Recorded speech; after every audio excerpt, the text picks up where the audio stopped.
Is Captain Underpants stronger than Metro Man? Could the Crimson Chin beat Captain Man from Henry Danger? Yes, this is an incredibly stupid idea for a video, but in doing my research, I stumbled onto some of the most unbelievable feats for these joke characters. Did you know Sportacus from Lazy Town once lifted one of the pyramids of Giza, or that Word Girl caught a meteor capable of obliterating an entire island? By the end of this video, you'll have a complete understanding of the full powers and abilities of almost every major parody superhero from pop culture. Metro Man, Word Girl, Captain Underpants, Sportacus, and more. And at the end, I'll give you a breakdown of how they stack up, and tell you who's the strongest. But before we dive in, a couple important ground rules. When picking these characters, I decided that they have to be actual parody superheroes, not just silly characters from superhero media, so Deadpool and Squirrel Girl are not showing up. I also won't cover anyone from The Boys, as that's a fairly serious superhero universe, just a really edgy one. The same goes for One Punch Man. And lastly, I won't cover characters that are meant to be earnest. Captain Planet isn't a parody of superheroes, he's just a really lame one. Got it? Okay, let's kick things off by explaining every character, starting in the mean streets of Cincinnati. The Crimson Chin from the Fairly Odd Parents is a comic book superhero idolized by Timmy Turner. In the show's universe, he's basically Dimsdale's own Superman, Batman a little bit, and Spider-Man parody. Over-the-top beacon of justice with a jawline sharper than Wolverine's claws. Within the world of Fairly Odd Parents, he's the creation of some fictional comic writer, and Timmy, thanks to a wish from Cosmo and Wanda, literally jumps into the panels to team up with his hero on several occasions. And the series leans hard into the parody aspects. Chin is a send-up of Golden Age tropes, and a satire of every Boy Scout superhero ever. Morally pure to a fault, melodramatic in every single line delivery, and almost allergic to nuance. Powers-wise, the Crimson Chin is stacked with the usual laundry list of super abilities. Flight, strength, invulnerability, heat vision, and a chin sense that lets him detect evil. Fun fact, he's voiced by Jay Leno, which is actually part of the gag. The character's enormous jaw is a clear exaggeration of Leno's own big-ass chin. Over time, Crimson Chin developed a whole rogues gallery. The Brass Knuckle, Bronze Kneecap, H2 Olga, and who could forget? Chin! Real name C.H. Indigo, the Chin has some pretty impressive feats. He can use his heat vision to evaporate dozens to hundreds of gallons of water in an instant. He's lifted up buses over his head and tossed them around without effort. Can imbue others with a portion of his strength, and has basically endless stamina. And of course, he can use his chin like a weapon, striking enemies with it directly or firing lasers out of it somehow. The Chin is definitely goofy, but wherever evil lurks, he'll be there to shout, "Justice! Thy name is Chin." Cartwheeling in next is Sportacus from the Icelandic kids series Lazy Town. One of those shows that felt way too energetic for early 2000s Saturday mornings. If you know who Sportacus is, you either watched this show as a kid, or you saw one of the various memes that have spawned from it in the decades since. Cooking by the book, We Are Number One, you know. But if you don't know who Sportacus is, let me put you onto some heat. Created by Icelandic gymnastics champion Magnus Scheving, who also plays the character, Sportacus is basically what happens if an Olympic athlete and your middle school gym coach fused with Batman into a single human completely powered by fruit. Within the world of Lazy Town, Sportacus is a superhero in a blue beret who lives in an airship up in the sky and swoops down whenever the town's residents aren't being healthy enough. His entire mission is to get kids active and eating right, and he usually does this by quadruple backflipping onto the scene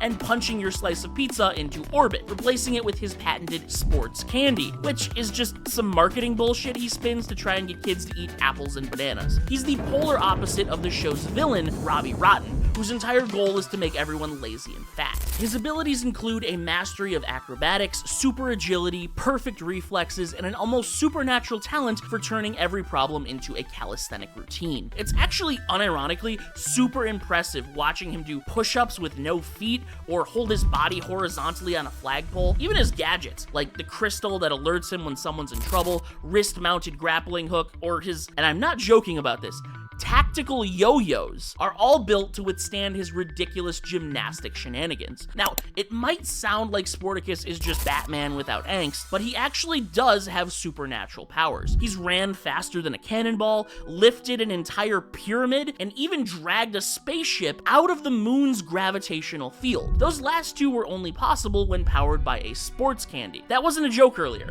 He's like Popeye with his spinach. When Sportacus eats an apple, his fitness levels skyrocket. But in the same way, if he eats anything unhealthy, he loses all of his fitness powers too. So we should remember both of those facts in the final ranking. Moving on, Captain Underpants is one of those characters who really captures the bare essentials of what it means to be a classic superhero. A cape, a pair of visible underpants, and that's it. He's the brainchild of author Dave Pilkey and the star of the Captain Underpants book series, which debuted in 1997 and became a childhood gateway drug into absurdist humor for an entire generation. In universe, he's the comic book creation of two prank-happy kids, George and Harold, who accidentally hypnotized their grumpy principal, Mr. Krupp, into becoming the underwear-clad superhero that they drew in their homemade comic books. And while his first adventure is just about a 40-year-old bald man prancing around 95% unclothed against his will, shenanigans soon occur that give Krupp the actual superpowers of the characters from George and Harold's comics, and that's where things get really wacky. His powers are fairly standard: super strength, flight, invulnerability, and the ability to ignore basic shame. But he also can become as elastic as his waistband, his body literally squash and stretching like a rubber hose cartoon character. Mr. Krupp transforms into the hero whenever he hears the sound of fingers snapping, which is both his origin and his biggest weakness. If you splash water on his face and the hypnotism wears off, along with his powers,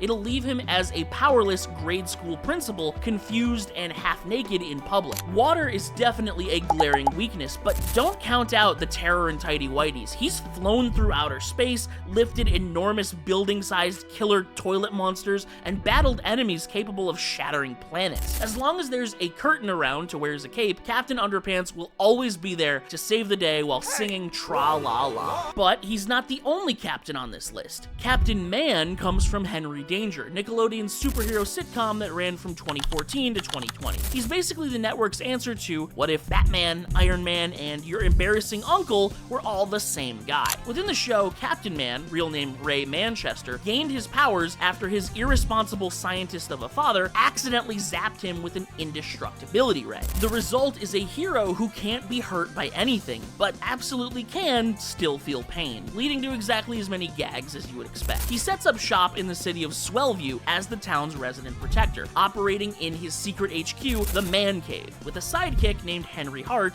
aka Kid Danger. Captain Man is the ultimate mix of vanity, heroism, and dad-level cheesiness. He's genuinely brave and wants to help people, but he's also completely self-absorbed, the kind of guy who saves a bus full of kids, then immediately demands a statue of himself doing it. In that way, he's kind of one note, and the same can be said about his powers. He has complete invulnerability, and definitely some enhanced strength and speed. He can casually dodge lasers, throw adult men across a room like it's nothing, and even hold onto a spaceship as it re-entered the Earth's atmosphere. Well, that last one isn't exactly a strength feat. It's actually a part of one of his most inexplicable abilities, ignoring physics. Captain Man can apparently subconsciously manipulate the laws of reality around himself so that traditional physical rules do not apply, although this isn't something he seems to have any knowledge of or control over. But he's really most effective with his plethora of gadgets: a laser remote with built-in tractor beam, boots that glow red whenever an explosion happens nearby, a memory wiping machine, and a plethora of other bullshit. Basically, whatever happens to Captain Man, you always know he will be okay. And here are some synonyms for okay: fine, alright, decent, or acceptable. That's right, next up is Word Girl, or what happens when a PBS kids show accidentally creates a minor god. If you don't know, Word Girl premiered in 2007. It was an educational series all about teaching kids a better vocabulary, but I only know about it because of a Twitter thread I saw once explaining in explicit detail why the star of this kids show could tear Homelander to shreds without breaking a sweat. Seriously. Real name Becky Botsford, Word Girl is an ordinary 5th grader who's secretly an alien from the planet Lexicon, which is honestly a pretty good pun for a grammar superhero. After crash landing on Earth, she's raised by human parents and uses her powers to protect the city from villains like Dr. Two Brains, Lady Redundant Woman, and Chuck the evil sandwich making guy. Because she's a pretty direct Superman parody, Word Girl's powers include the expected flight, super strength, frost breath, and invulnerability, but also a genius level vocabulary. Every episode ends with her defeating an evildoer and then teaching them a new word, I guess to humiliate them? The writing in this series is actually fairly funny sometimes. Like when they did a version of the scene from Invincible where Omni-Man uses Mark to brutally kill an entire train of people, as if any of the 6-year-olds watching this are gonna get that reference. But really, she is a powerhouse. She's tanked forces greater than nuclear explosions, flown from the moon to the sun in seconds. Her helmet makes her resistant to mental manipulation and mind control, not to mention, she frequently breaks the fourth wall, speaking directly to the narrator. Plus, she can see things that happen off-screen or during cutaway segments, despite that breaking the logic of her fictional universe. Word Girl is surprisingly impressive, and one thing's for sure, her aptitude is prodigious and indisputably merits commemoration in the loftiest of dictions. And flying in for our final spot is Metro Man, the golden boy superhero of DreamWorks' Megamind, voiced by Brad Pitt. He's a character designed to embody every perfect hero trope and then flip it upside down. He's the adored savior of Metro City, famous for his dazzling smile, laser vision, and perfectly coiffed Elvis hair that stands in contrast to Megamind's big-ass, blue-ass, bald-ass head. Metro Man is Megamind's lifelong rival, the unstoppable, indestructible symbol of good that the villain just can't seem to beat. He can fly, move at impossible speeds, shrug off missile strikes, and even play the guitar mid-battle without breaking a sweat. Something that foreshadows his eventual transformation into Music Man in the god-awful direct-to-streaming Megamind sequel series that should never have been made, and I will do my best to not be mentioning again. But beneath all that perfection, Metro Man is bored. Being a flawless, invincible hero has left him existentially drained. So, during one of Megamind's big evil schemes, he fakes his own death, disappears, and lets the villain win. The hero who walks away because constant victory made his life meaningless. So, that probably bodes pretty well for his strength levels, right? Most people know about Metro Man's ludicrous levels of speed, like when he dodged Megamind's death ray and went on to have an entire day reconsidering his life choices, reading dozens of self-help books, eating a meal, chilling in the park, and crafting a fake body, all in the teeny tiny amount of time it took for the ray to hit the ground. Or when he flexed his calves so hard it sent shockwaves through the streets of Metro City. Although that last one wasn't actually him, but I'm getting ahead of myself. I'm sure you've all been itching for it, so it's about time I tell you exactly how strong, fast, durable, and dangerous all these heroes are, how we scaled them up to those points, and of course, who is the strongest. Let's get into it. First up, did Sportacus really lift an entire pyramid just because he ate an apple? Sort of. Comparing the size of his Zeppelin to the pyramid and assuming a hollowness of about 30%, similar to the pyramids of Giza, this thing likely weighs around 6 million kilograms, and he fairly casually pulls it up off the ground with his grappling hook. Put another way, that's 48 megajoules, or enough to obliterate a small building. And when a space shuttle was stranded on the moon, he saved it with his Sky Chaser, a ship powered entirely by him pedaling his feet like a bicycle, and dragged the spaceship faster than the moon's escape velocity to make it back down to the planet below. Not including the weight of his sky cycle, that's an 88,000 kilo vehicle, pulled at more than 2,000 meters per second. If he put that force into a kick, it would blow up an entire city block. Plus, his ability to outpace a cannonball puts his running speed above at least 200 miles per hour. And if we assume Robbie Rotten runs about as fast as an average person, Sportacus has been recorded as 22.7 times faster than him, 340 miles per hour, or half the speed of sound. Honestly, his strength and speed put him leagues beyond Captain Man, who's likely only wall level with his punches, although he is deceptively fast. He's able to casually deflect laser blasts while mid-conversation and barely paying attention, giving him at least supersonic reaction speeds. and his gadgets buff him quite a bit as well. A single man grenade can destroy a block of solid concrete, and the man buggy has missiles capable of blowing up a tank in one shot. And of course, while most characters' durability scales directly to their strength, Captain Man is a big exception. We've seen his indestructibility pushed to ludicrous levels. He had a 62 kiloton bomb detonate inside his stomach, and was stated by his team to be able to survive the supervolcano beneath Swellview, which threatened to destroy all life on Earth if it erupted. A life-wiping explosion like that, vaporizing all the oceans, would require hundreds of millions of gigatons of TNT, or 15 billion times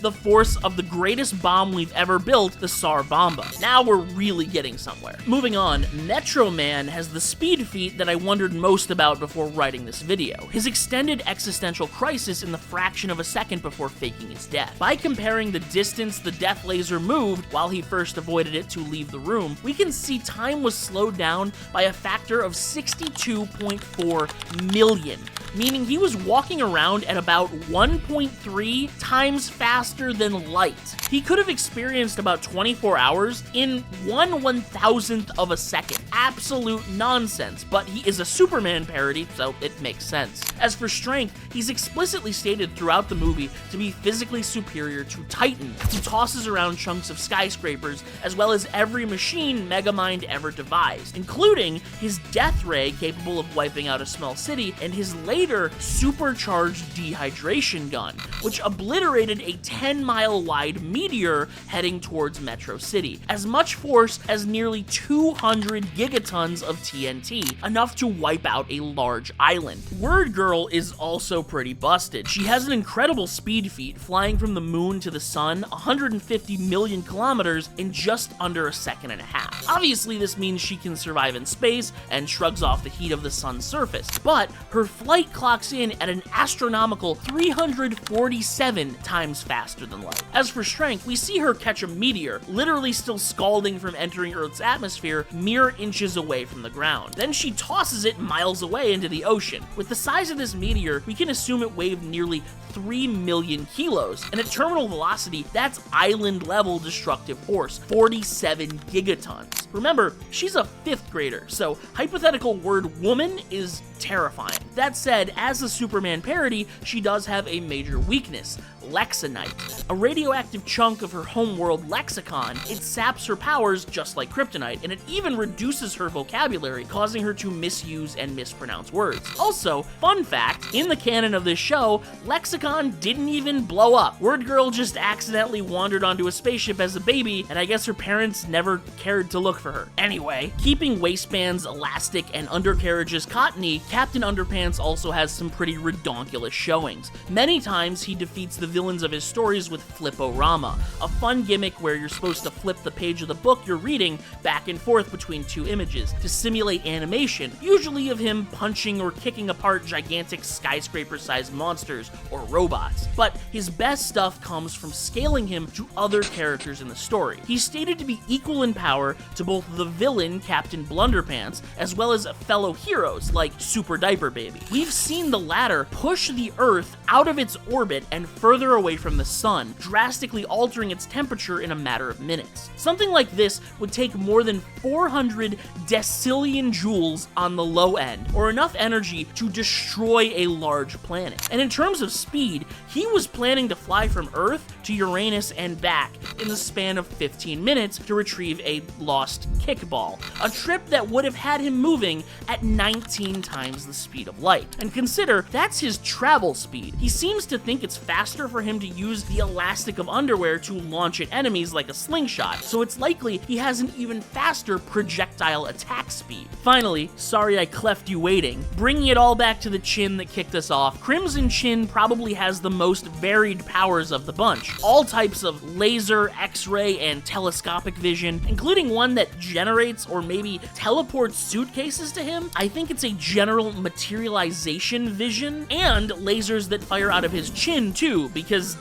maybe sometimes his eyes are tired, I don't know. He's got minor Toon Force with a stretchable tongue, as well as meta abilities that will manipulate reality, including overriding the will of other people so that they always act in a way that allows the Chin to win any battle against evil he's experiencing. The authorial intent of his stories controlling people without their knowledge. This seems really busted, but it's exclusively to uphold the theme of good triumphing over evil. It doesn't help him in contests not against villains, and can theoretically be circumvented by killing him before the world can be manipulated to save him. That said, for his more tangible scaling, we can compare him to Mighty Mom and Dino Dad. These are Timmy's parents who he wished to be imbued with the same powers as the Crimson Chin. They were able to punch apart giant meteors. Man, that's kind of a common feat here, huh? A 20 kiloton feat divided between the two of them, a town level showing. And when Timmy asked his dad how far the sun was from the earth, he flew there and counted the miles, saying it was 186 million. Now, this is more than in the real world, where it's only about half that, so I'm guessing he counted the miles on the way back, too? Either way, let's be generous and say the sun is just further from the earth in the Fairly Odd Parents universe. He made this trip in just under 15 seconds, or 70 times the speed of light. Finally, he also has a version of Kryptonite, Chin-tonite. Yeah, real original. So, how does everyone stack up? Well, Sporticus is surprisingly strong compared to what I thought. He outclasses Captain Man pretty handily in both movement speed and striking power, and his various sports gadgets should allow him to maneuver around anything actually dangerous like the Man Buggy's missiles. But he obviously can't damage Captain Man at all. He'd be best suited trying to trap him under rubble or throw him so far into the air that he comes crashing down in the ocean, or I don't know, maybe escapes our atmosphere. The reason I started with these two is because there's a fairly big power gap between them and everyone else. Metro Man is actually the slowest of everybody else, just barely exceeding light speed. He's getting blitzed by Captain Underpants, Crimson Chin, and Word Girl. That said, he hits hard. If he really does scale above Megamind's dehydration gun,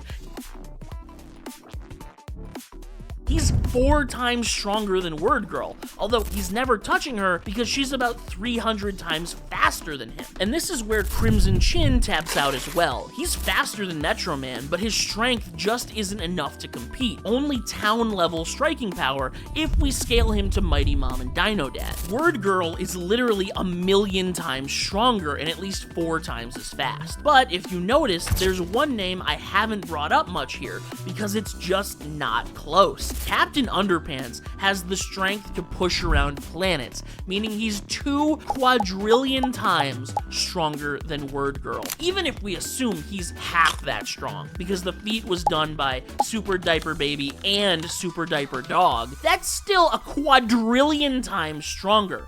She's not surviving a single punch from the Spandexed Avenger. That said, she is 16 times faster than him, and also fairly intelligent, while Captain Underpants is kind of a bumbling idiot.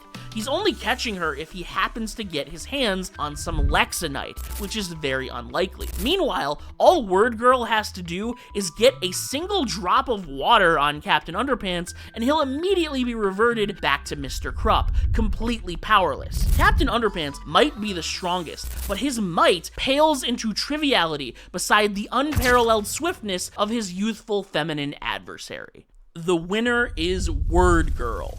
Stay frosty.